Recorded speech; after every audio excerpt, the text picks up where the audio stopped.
If you've been following this channel closely, you know that I play in a band called Ragdoll, and I've been posting all these studio updates, which you can check out. I'll put a link in the video description there, and we're basically in the process of recording an album at the moment. And the kind of stage that we're at is that we're going into the studio for one day at a time, basically to try and get a really great live drum and bass track. So I'm in there doing guitars, but the focus on the production at the moment is really getting the drums done. And at the moment, we're at Troy Naberband's studio, Hammerspace. It's sounding amazing. It's the most fun I've ever had in the studio, and I'm sure the other guys feel that way. So it's going really, really well, and I think by the end of the process, whenever that is, it'll be a really great sounding record, and a bunch of you guys who follow the channel will probably really dig it, I hope.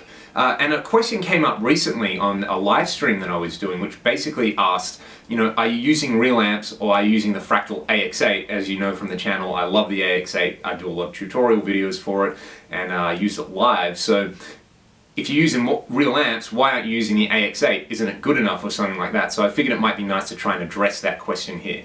So at the moment, I think we've done 6 tracks on drums, and I've done 3 tracks on guitar. And the way we've been working, as I said earlier, is going into the studio, basically booking out a whole day and just working on 1 or 2 songs. That way we can go away for a few weeks, rehearse the next batch of songs, bring them in, knock them out, really try to get inspiring and great sounding takes that are live, rather than the sort of, you know, normal studio grind of go in, do all the drums, do all the guitars, do all the bass, do all the vocals, and do it separately. This one, we at least want to try to get, you know, a really cool, vibey drum take, maybe with some live bass and if possible some live guitar. So because it's all about the drum production on those kind of days, you know, the other guys don't want me to sit around and worry about guitar tones and miking stuff up and basically, you know, kind of mucking around with that kind of thing. We're there to get the drums and the bass done. So I take the AX8 in, I plug it in, I turn it up, and it sounds really, really great.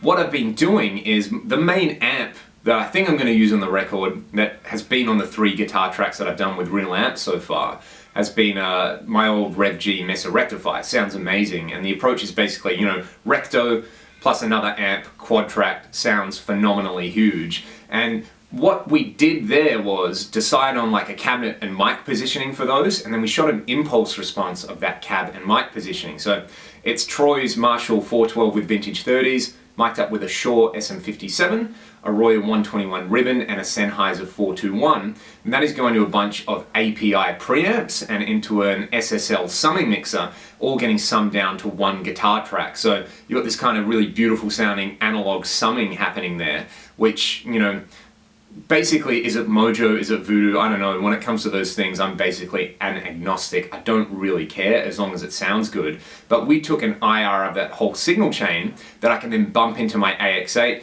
use the Recto models because they're really accurate. It basically sounds like my old Recto, and I've basically replicated that signal chain that I would be using with the real amp. So I go in, plug the AX8 in, turn it up, sounds pretty good, and once we've done a take that we're happy with, we've got guitar, bass, and drums, and we already have a really good idea of what the finished track is going to sound like. So that's kind of phase 1, and that's more of a workflow kind of thing. Alright, so here's the guitar. I've got it plugged into the AX8. As I said, we're using this V30 Blend IR, Recto 1 red model. I basically got the mids cranked, the treble at noon, tweaked the bass a little bit, brought the master volume down, and I'm pre-boosting it with an FET boost block, and the high cut and the low cut I have left wide open. The reason being, this kind of replicates just putting a microphone in front of a guitar amp before it hits the preamps. Then all the high pass, low pass, all that kind of stuff Troy's taken care of with the preamp. So this is like the raw guitar sound, and it's pretty nasty, but it's sitting really well in the live guitar tracks at the moment. So this is what it sounds like.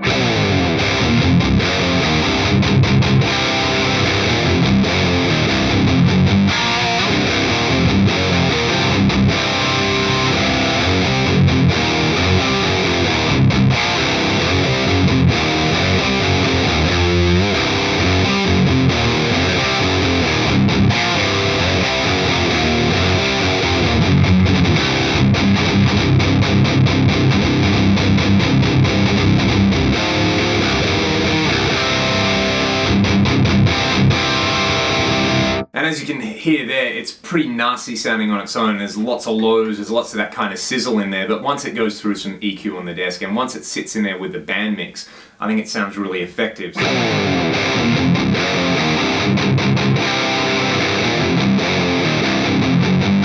So if you want a good heavy sounding recording preset, by all means download this one. It's up on Xchange, and play around with it because it sounds pretty close to the way I'm actually setting up my rectifier in the studio. And that's taking care of basically all the scratch guitars and things like that. And what I'm planning on doing anyway is, once I've done all the main rhythm tracks for everything, we're quad tracking everything, so like Recto plus 5150 or Recto plus Soldano or Recto plus Marshall, whatever it is, all the overdubs and all the guitar solos I'm going to do with the AX8, basically because I can do it at home. You know, I don't have to drive down to Troy's studio and take up his time while I sit there and go, oh, hang on, should it sound like this? Or should it sound like... Or should it sound like... And all those kind of decisions that, at the end of the day, he's going to look at me and go, whatever you want, man. So that's the nice thing about that. And I've got a pretty sweet solo tone dialed in at the moment with the Mesa Mark IV. I'm probably going to use this guitar for all the rhythm tracks just because it sounds amazing. And then I'll play around with the Mark IV, or maybe the Mark II C Plus on the AX8 for solos. I've got this guitar, which is fresh back from being set up, my Mira, which I've used for lots of tracking as well. It's got this really sweet hand-rubbed tongue oil finish, thanks Tim Thompson down at MT Guitars. There's a really light resonant guitar, and it's just a point of difference from the Recto, not the Recto, from the SC245.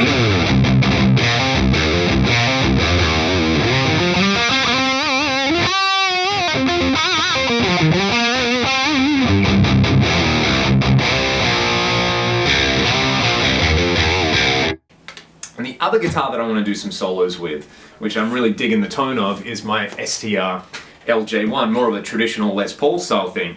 But I have some custom-made pickups by a guy called Martin A. Smith, P90 in the neck and a humbucker in the bridge. And this sounds, again, really, really hip. I love the P90 for sort of funky rhythm stuff. It's got this really wiry, muscular thing going on. So here's the bridge pickup.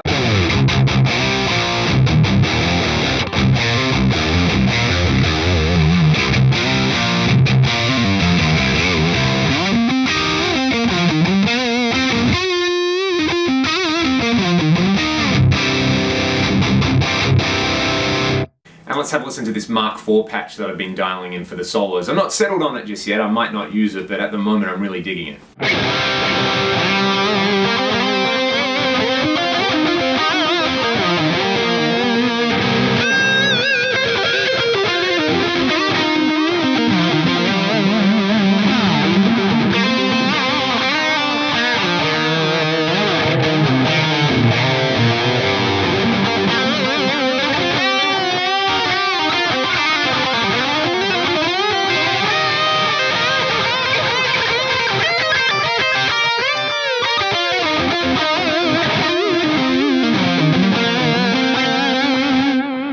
Now the nice thing about the AX8, much like a real amp, is when I plug a different guitar in, it still sounds like the new guitar.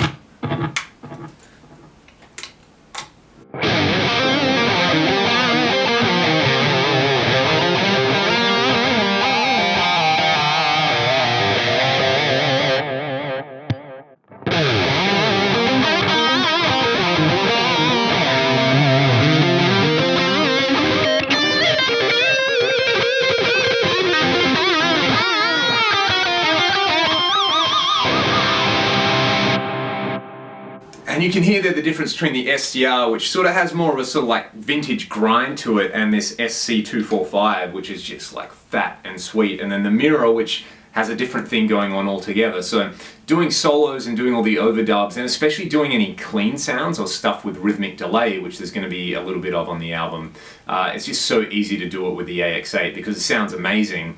And it's more about those like particular settings that you want to be really precise, whereas using the real amps is more of a like I said, a sort of one-time only thing. Not that I don't want people to replicate what I'm doing, it's just, you know, I've got my amps, so I want to use them, and I want to use all this beautiful gear that I have. There's even a guitar solo that I want to play with this sitar, so when I do that, I'll film it and talk a little bit about how we had to go about and set it up. But yeah, there's the long form guide to why I'm recording with amps and the AX8 and why I'm using the guitars I'm using in the studio. And you know, this is all subject to change. Who knows? There's still like 9 more songs probably. We haven't committed to a number of tracks just yet, but I've only done 3 songs on guitar, and so far we've done 6 on drums. Hopefully we get to about 12, 13, and I can play around with all my sweet gear and, you know, come up with some tones that hopefully don't sound like generic mush. So yeah, thanks for tuning in. Of course, if you want to help support the channel, or you want to help support what we're doing with Ragdoll, check out our Bandcamp store. You can buy CDs, vinyl, t-shirts, all the sweet stuff. We're on iTunes, we're on Spotify, we're on Facebook. Check out the links in the video description. Get the free IR and the recording preset that I'm using, and if you dig it, please hit subscribe and stay in touch. Leave a comment, all that kind of stuff. I love chatting to you guys, so yeah, let's play some more guitar.